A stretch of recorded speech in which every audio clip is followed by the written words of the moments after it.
Halo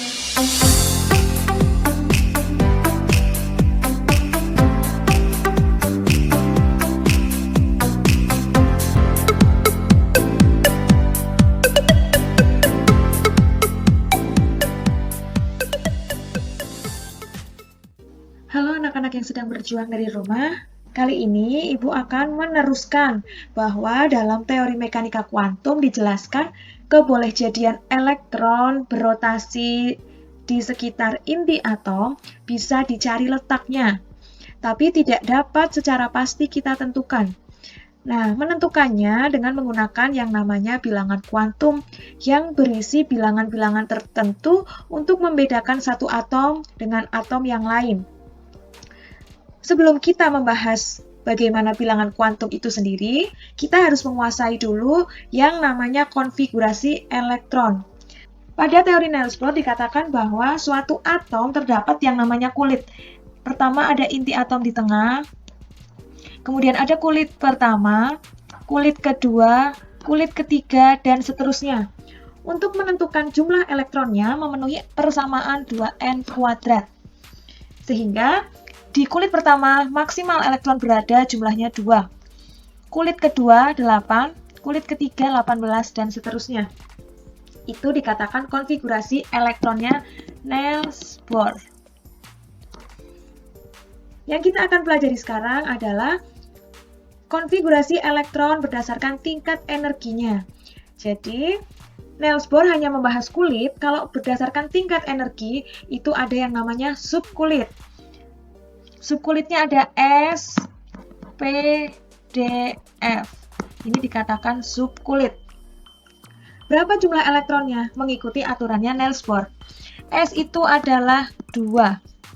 Berarti berada di kulit pertama. Berarti kulit pertama ini lambangnya adalah S. Kulit kedua, P, jumlahnya 8 harusnya. Tapi P itu hanya berisi 6 elektron. Sehingga kulit kedua S-nya tetap ada, kemudian dan P. Sehingga S itu 2, P itu 6 dijumlah 8 sesuai dengan kulitnya Niels Bohr. Pada kulit kedua elektronnya dihitung jumlahnya 8.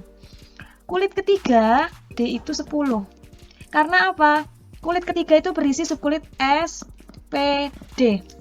S itu 2, P itu 6, D itu 10. Di total jadi sama 18 kalau di total. Nah, jadi konfigurasi elektron subkulit itu merupakan penjabaran dari konfigurasi elektronnya Niels Bohr. Setelah kita tahu adanya subkulit, ternyata di dalam subkulit itu dibagi-bagi lagi yang namanya orbital. Tadi ada subkulit S, ada P, ada D, ada F. Subkulit S itu terdapat 1 orbital. Kemudian, subkulit P itu terdapat 3 orbital, subkulit D 5 orbital, subkulit F 7 orbital. Sehingga jumlah elektronnya maksimal berada di subkulit S itu 2 elektron, subkulit P 6 elektron, subkulit D 10 elektron, subkulit F 14 elektron. Pada pengisian elektron berdasarkan Aufbau mengatakan bahwa pengisian elektron pada orbital dimulai dari tingkat energi yang rendah ke tingkat energi yang tinggi. Digambarkan pada sisi kiri layar bahwa tingkat energi terendah itu 1S, kemudian ke 2S, 2P, 3S, 3P, 4S, 3D, 4P, 5S, dan seterusnya sampai yang paling tinggi di sini 7P. Contoh, Na nomor atom 11. Kita konfigurasikan bagaimana distribusi elektronnya. Ketika nomor atom 11 dan atom itu netral, berarti memiliki elektron juga nilainya 11. Kita konfigurasikan, paling rendah ditulis 1S. Ingat, 1S berisi 2 elektron. Kita tulis atasnya 2. Kemudian, setelah 1S, naik ke tingkat yang lebih tinggi lagi, 2S. 2S masih pada subkulit S, isi elektronnya masih 2. Setelah 2S, tingkat naik lagi, energinya menjadi 2P. P maksimal elektronnya 6, kita tulis 6. Kalau dijumlah elektronnya sudah berapa, nak? 10 ya, 2, 2, dan 6, jadi 10. Kurang 1 elektron lagi, berarti jatuh pada subkulit 3s. Yang lebih tinggi dari 2p adalah 3s, diisi 1 elektron. Jelas ya? Dan yang akhir ini dinamakan konfigurasi elektron. Elektron saya singkat emin pada kulit terluar. Ya, yang terakhir itu kulitnya paling luar sendiri karena nomor kulitnya ada 1, 2, 3. Berarti 3 yang paling luar. Nah, oke, kita lanjut. Ada aturan yang kedua. Pentingnya arah orbital rotasi spin dari elektron dalam pengisian elektron dan orbital tidak boleh dua elektron memiliki 4 bilangan kuantum yang sama, ini menurut Pauli. Jadi dalam tabel periodik unsur yang berisi kurang lebih 118 unsur, setiap unsur itu mempunyai ciri khas, yang mana ciri khasnya adalah nomor atom. Sehingga ketika dikonfigurasikan, elektron yang paling luar atau pada tingkat energi yang tertinggi dari atom satu ke atom yang lain pasti berbeda bilangan kuantumnya. Tidak mungkin keempat bilangan kuantum itu nanti sama nilainya. Itu menurut Pauli. Aturan yang lain, jika elektron-elektron dimasukkan pada subkulit yang sama, maka elektron-elektron akan mengisi satu persatu dengan arah rotasi spin yang sama sebelum berpasangan. Nah, di sini teorinya Hun itu ya, itu mengatakan kalau pengisian elektron juga ada aturannya. Contoh kita tuliskan lagi tadi Na11, yaitu 1s2, 2s2, 2p6, 3s1. Kita gambarkan orbitalnya supaya tahu bagaimana pengisian elektronnya. S itu satu orbital tadi ya. Kita gambarkan satu kotak, karena S lagi satu kotak. P itu 3 orbital, jadi 3 kotak, S itu 1. Pengisian elektronnya dikatakan satu persatu dengan arah rotasi spin yang sama. Biasa kita gambarkan arah rotasinya itu dengan tanda panah. Jadi ketika naik, baru turun, karena 2 elektron ya. Kemudian ini karena satu kotak juga sama, naik, turun. Nah, yang agak beda ini 2p6. Karena elektronnya 6 dan orbitalnya atau kotaknya cuma 3. Diisi yang naik dulu baru turun. Naik, arah spinnya naik, baru turun, turun, turun. Begitu cara pengisian elektronnya. Karena ini cuma satu ya, sudah lebih menang yang naik daripada yang turun. Jadi, spin ke atas lebih didahulukan daripada spin yang ke bawah. Contoh lain, I53. Nah, bagaimana cara mengkonfigurasikannya? S2, 2S2, 2P6, 3S2, 3P6,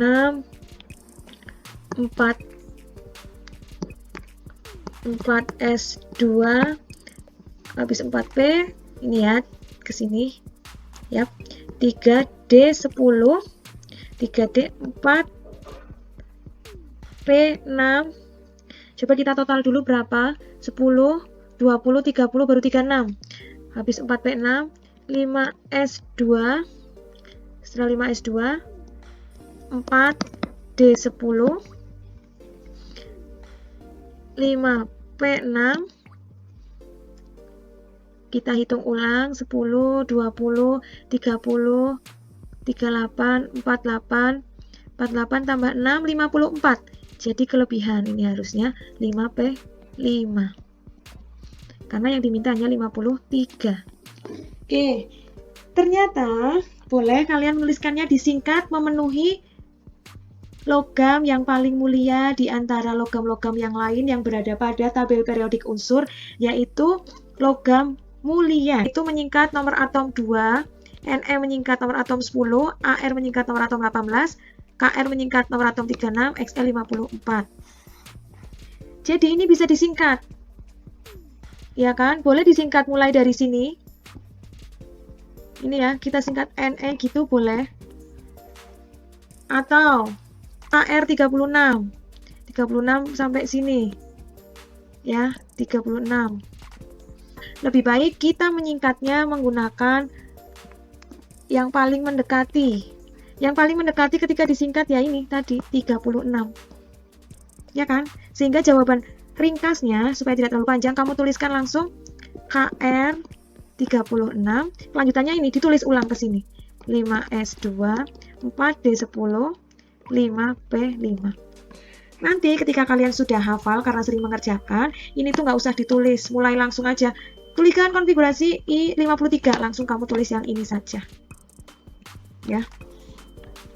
Boleh, atau dari awal depan panjang juga boleh, terserah kalian. Mau nyamannya menggunakan yang mana. Jelas ya? Nah, ternyata dari beberapa aturan yang sudah kalian pelajari tadi, ada yang namanya menyimpang. CU29 yang mendekati 29 berdasarkan gas mulia itu adalah AR. AR dengan nomor atom 18. Kemudian dilanjutkan 4S2. Jadi ketika sudah menuliskan AR18, kita mulai dari 4S2 kelanjutannya tadi cara menghitungnya. Ya, 4S2 baru 20, setelah 4S2 3D9 karena yang diminta 29. Ini dibilang menyimpang karena apa? Berdasarkan urutan kulit ya. Seharusnya 3D dulu baru 4S2. Tapi ini dikatakan salah jawabannya seperti ini. Karena apa? Coba gambarkan orbital D itu 5. Gini. S itu 1. 1 2 3 4 5 6 7 8 9 01, dia tidak punya teman dalam satu orbital. Di sini S penuh. Seharusnya yang penuh duluan berdasarkan kulit terluar itu adalah yang D, sehingga ini tuh dipindah dulu ke sini. Ya, jadi dia tereksitasi pindah ke sini, ini jadi hilang. Yang sendirian adalah 4S2. Jadi jawaban yang betul 4S1 3D10. Ini baru betul. Jika kalian sudah mengerti dan dapat lancar mengerjakan konfigurasi elektron, kita dapat menjawab atau mengerjakan tentang bilangan kuantum. Ada 4 bilangan kuantum, yaitu utama, azimut, magnetik, dan spin. Yang pertama, bilangan kuantum utama. Kulit tempat orbital berada yang menunjukkan jarak elektron dan inti atom. Jadi bilangan kuantum utama itu menunjuk kulit. Contoh tadi Na 11, 1S2, 2S2, 2P6, 3S1. Ini menunjukkan kulit. S subkulit. 1 di sini elektron. Jelas ya? Jadi berapa bilangan kuantum utama dari Na11? Berarti N-nya sama dengan, ya udah kulit keberapa? 3. Ini jawabannya. Nah, yang kedua, ada bilangan kuantum azimut. Yang mana bilangan ini membagi kulit menjadi subkulit dengan lambang tadi SPDF yang nilai bilangannya 0, 1, 2, 3 sesuai dengan jatuhnya itu pada SP atau D atau F. Kalau jatuhnya pada S nilainya 0, P nilainya 1, D nilainya 2, F nilainya 3. Contoh yang tadi fokus pada Na. Kita ambil yang kulit terakhir ya, yang terluar 3S1. Sehingga bilangan kuantum azimutnya atau lambangnya L karena subkulit S nilainya adalah 0. Ini jawabannya. Mudah kan? Nah, kita lanjut. Yang ketiga, bilangan kuantum magnetik membagi subkulit menjadi orbital-orbital.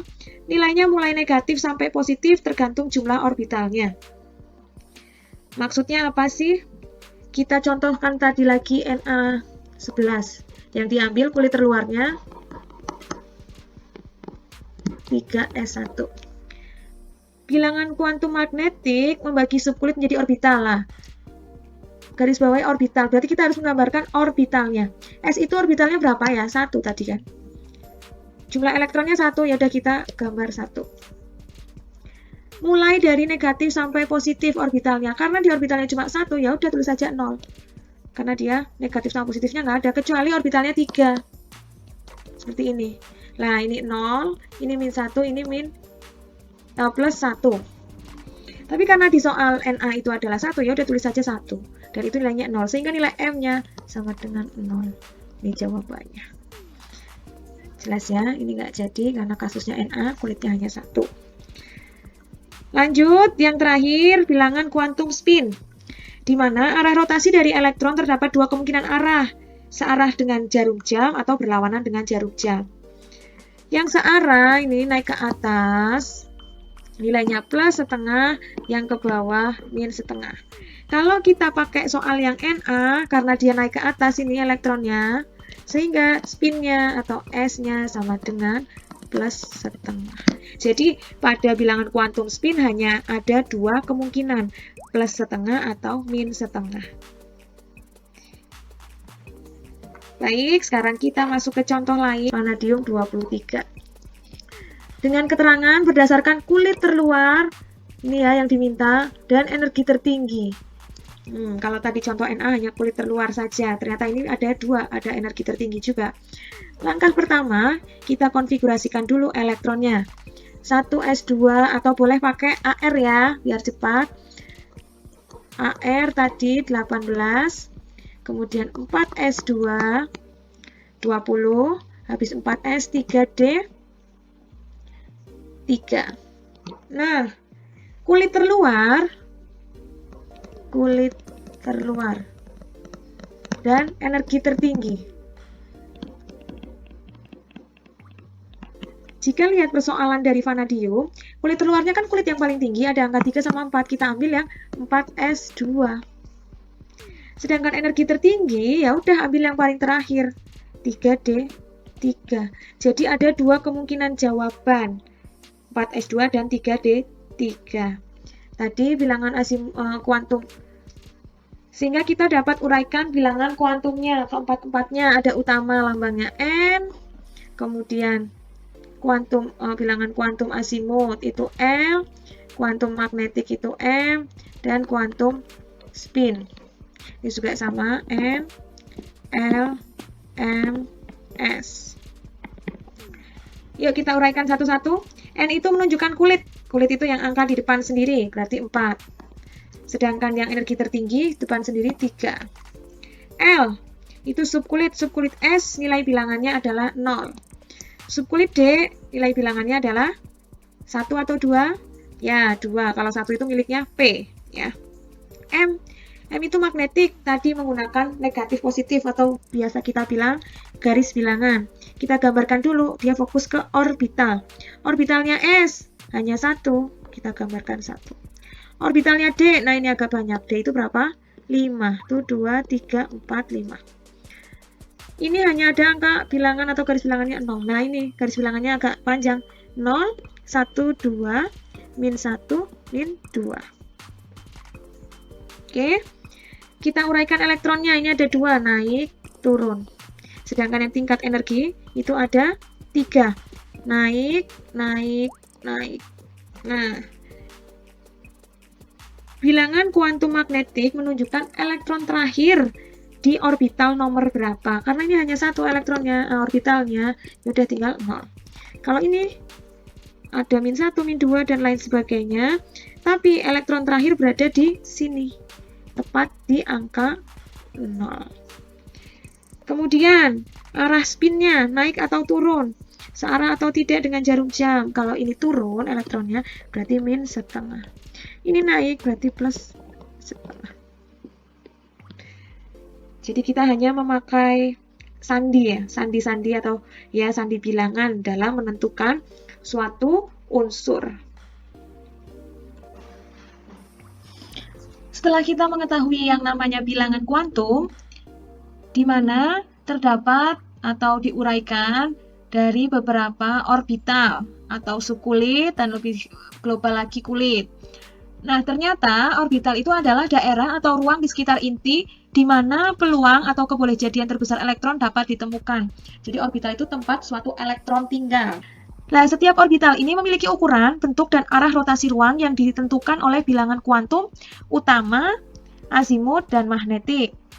Di mana bisa dilihat di layar, bilangan orbital S itu tersusun dari sebuah orbital, sehingga tadi kita gambarkan satu ruang, ya kan, satu kotak. Semakin tinggi kulitnya, maka bentuk orbitalnya semakin besar. Ini satu S kecil, semakin besar. Penggambarannya seperti ini. Ketika orbital P itu berbentuk balon terpilin atau cupping dumbbell. Ya, ketika orbital P itu berbentuk balon terpilin. Bisa dilihat di mana P banyaknya orbital itu jumlahnya ada 3 ruang atau 3 orbital pada subkulit P. Selanjutnya bentuk orbital D, di mana mempunyai bilangan kuantum azimut dengan nilai 2, yang jumlah orbitalnya 5. Bisa dilihat di gambar ada 5 bentuk orbital D. Selanjutnya bentuk orbital F, itu terlalu kompleks, bisa dilihat ya gambarnya lebih ribet daripada yang orbital D dan P dan S, ya lebih kompleks sehingga jumlah orbitalnya juga paling banyak ada 7. Baik, cukup sekian yang dapat Ibu sampaikan tentang bilangan kuantum dan bentuk orbital. Semoga kalian dengan mendengarkan penjelasan ini dapat mencoba latihan-latihan soal yang ada di buku untuk melatih kalian apakah sudah paham atau belum. Sampai jumpa.